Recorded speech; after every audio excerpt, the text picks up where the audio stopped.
Hi everyone, Daniel from Homegrown Melbourne, Australia.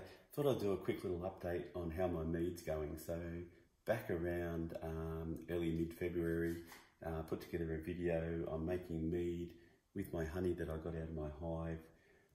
The honey has been amazing, everyone's loved it, and I was hoping it'd make a good mead. So here we are around the 5th of April, and I have decanted the mead once just to get it off the yeast.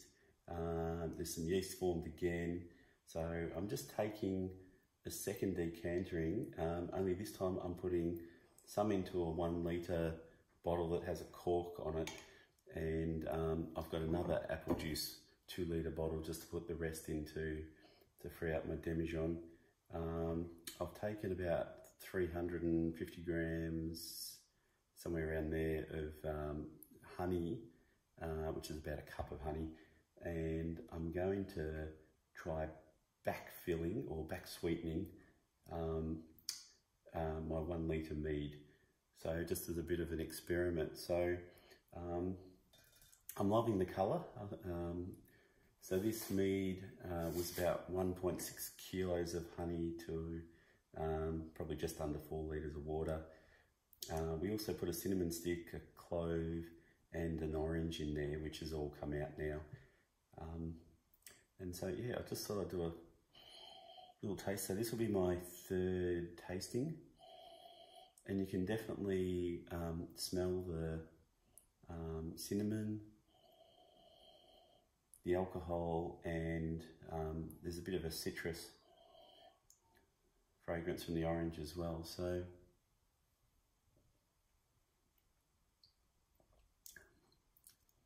each time I've tasted this, it's got better.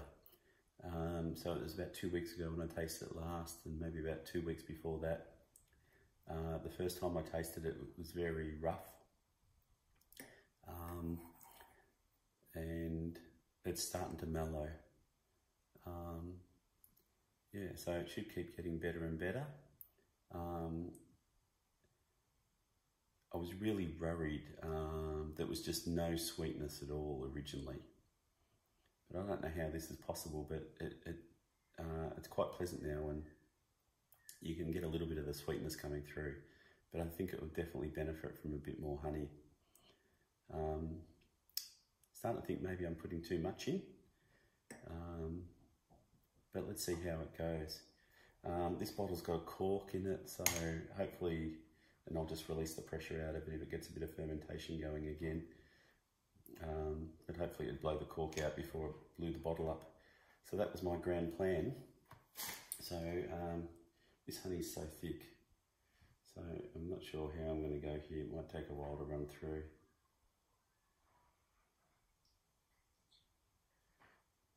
But you can see what a beautiful colour it is.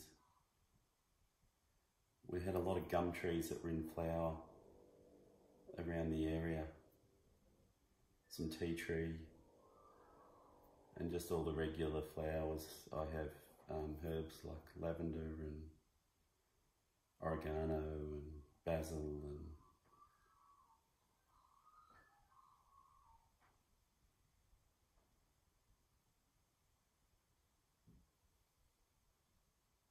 so it's a bit of a mixture of what's in there.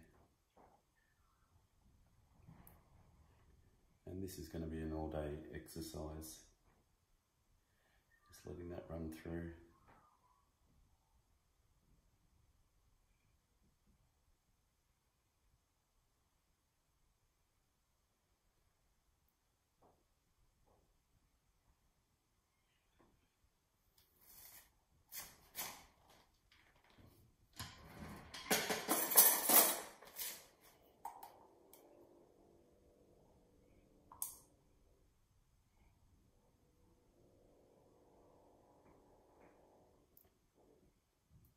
Yeah, so if you're thinking of making mead, this is my first attempt. Particularly if you've got a good supply of honey inexpensively. I think it's really worth it. I'll put a link to my other video that I made when I was making the mead in the comments.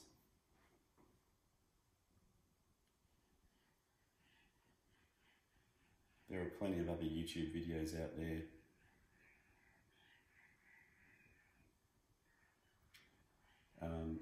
I'd just say the essential things are obviously having your honey, your yeast, and there's Mead yeasts. I used a wine yeast.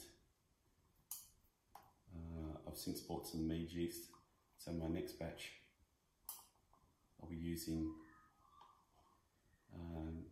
Mangrove Jack's Mead yeast.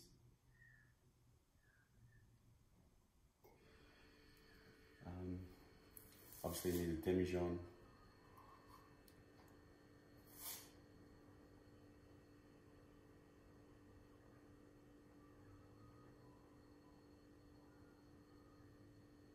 And it really can be that simple.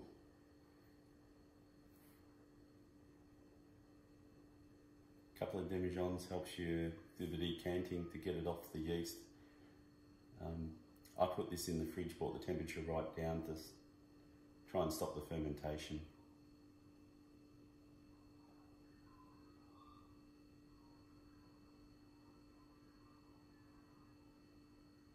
And I probably did that after about 6 weeks.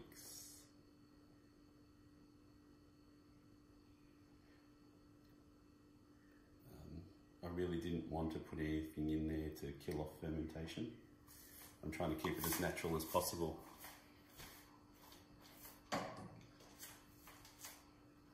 So if I get a bit of secondary fermentation, so be it. And we'll see how that works out. Anyway, that's it for now. That's my little update. And yeah, I'll be sure to give another little update on how the back sweetening with the honey goes, and what happens with any secondary fermentation as a result of that. Cheers for now, bye.